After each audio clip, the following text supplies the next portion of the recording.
गुठी संस्थानले महाशिवरात्रि पर्वको तयारी पूरा गरेको छ। संस्थानले मंगलबार पत्रकार सम्मेलन गरी फागुन 1 गतेदेखि 5 गतेसम्म महाशिवरात्रि पर्व सञ्चालन गर्नको लागि तयारी पूरा गरेको जानकारी दिएको हो। यस वर्ष महाशिवरात्रि फागुन 3 गते मनाइँदैछ। महाशिवरात्रि पर्व मनाउनका लागि संस्थानले पर्व अगाडि र पछाडि गर्नुपर्ने कार्यहरूको तयारी पूरा गरेको गुठी संस्थानका प्रवक्ता जनक पोखरेलले जानकारी दिए। उनका अनुसार महाशिवरात्रिको अवसरमा पशुपतिनाथ मन्दिर क्षेत्र तथा काठमाडौँका विभिन्न अखडाहरूमा साधु सन्तको सेवा पूजा तथा व्यवस्थापनका लागि संस्थानले आवश्यक तयारी पूरा गरेको छ। संस्थानले महाशिवरात्रि पर्व अवधिभर पशुपति क्षेत्रका मठ मन्दिर तथा अखडाहरूमा उपस्थित साधु सन्तका लागि दाउरा भोजन पूजा सामग्री र दक्षिणाको व्यवस्था गर्ने उनले जानकारी दिए। प्रवक्ता पोखरेलका अनुसार फागुन 1 गते संस्थानको शाखा कार्यालय पशुपतिका कर्मचारीहरूले राष्ट्रपतिबाट पशुपतिनाथ मन्दिरमा अर्पण गरिने तथा साधु सन्तलाई प्रदान गरिने सामग्रीहरूलाई परम्परागत विधि अनुसार संकल्प गर्नको लागि राष्ट्रपति कार्यालयमा जाने तयारी छ। संकल्प सामग्रीमा राडी च्यादर बख्खु कमण्डलु रुद्राक्षमाला धान दाल घिउ फलफुल लगायतका 21 प्रकारका सामग्री समावेश छन्। सोही दिन पशुपति मन्दिर परिसरमा साधु सन्तका लागि भोजन र दाउराको व्यवस्था गरिनेछ।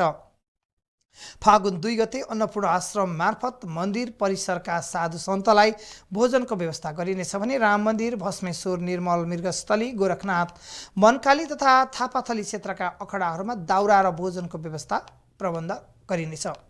मुख्य दिन फागुन 3 गते शाखा कार्यालय पशुपतिबाट पञ्चामृत सहित पूजा सामग्री पशुपतिनाथ मन्दिरमा अर्पण गरिने उनले जानकारी दिए। सोही दिन साँझ मन्दिर परिसरमा बत्ती बालिनेछ। यस दिन साधु सन्तलाई दही फलफुल तथा धुनी बाल्न दाउरा वितरण गरिने उनले बताए। फागुन 4 गते पनि मन्दिर परिसर र अखडाहरूमा साधु सन्तका लागि भोजन र दाउराको व्यवस्था निरन्तर रहनेछ भने फागुन 5 गते बिहान साधु सन्तलाई भोजन गराइएपछि दक्षता अनुसार विभिन्न रङका कार्ड वितरण गरिनेछ। सोही कार्डका आधारमा तोकिएको दर अनुसार दक्षिणा प्रदान गरी साधु सन्तलाई बिदाई गरिने उनले जानकारी दिए। फागुन 3 गते महाशिवरात्रि पर्वको मुख्य दिन हो। जुन दिन यस दिनमा शाखाकारले पशुपतिबाट पञ्चामृत सहित पूजा सामग्री श्री पशुपतिनाथको मन्दिरमा अर्पण गर्ने गरिन्छ। सोही दिन बेलुका श्री पशुपतिनाथको मन्दिर वरिपरि बत्ती बाल्ने गरिन्छ र त्यसै गरी पशुपति मन्दिर परिसरका उपस्थित साधु सन्तहरूलाई दही फलफुल तथा धुनी बाल्नको लागि दाउरा उपलब्ध गराइन्छ भने सोही बमोजिम अन्य अखडाहरूमा समेत व्यवस्था धुनी बाल्नको लागि दाउरा र भोजनको व्यवस्था गरिआएको हुन्छौँ। त्यसै गरी फागुन 4 गतेका दिन मन्दिर परिसर तथा अखडाहरूमा साधु सन्तहरूलाई भोजन र तथा ध्वनि ताप्नको लागि हामीले चाहिँ दाउरा तथा भोजनको व्यवस्था गरिआएका हुन्छौँ भने 5औं दिनको दिन साधु सन्तहरूलाई भोजन गरिन्छ र साधु सन्तहरूलाई उहाँहरूको योग्यता बमोजिमका विभिन्न रङका चाहिँ कार्डहरू वितरण गरिन्छ। सोही कार्डको आधारमा तोकिएको दर अनुसार साधु सन्तहरूलाई श्री पशुपतिनाथको मन्दिर परिसरबाट दक्षिणासहित बिदाई गर्ने गरिन्छ भने अन्य अखडाहरूमा अखडाका प्रमुखहरूलाई हामीले चाहिँ जिम्मा लाउँछौँ र सोही बमोजिम उहाँहरूबाट चाहिँ हाम्रो दक्षिणासहित बिदाई गर्ने गरिन्छ।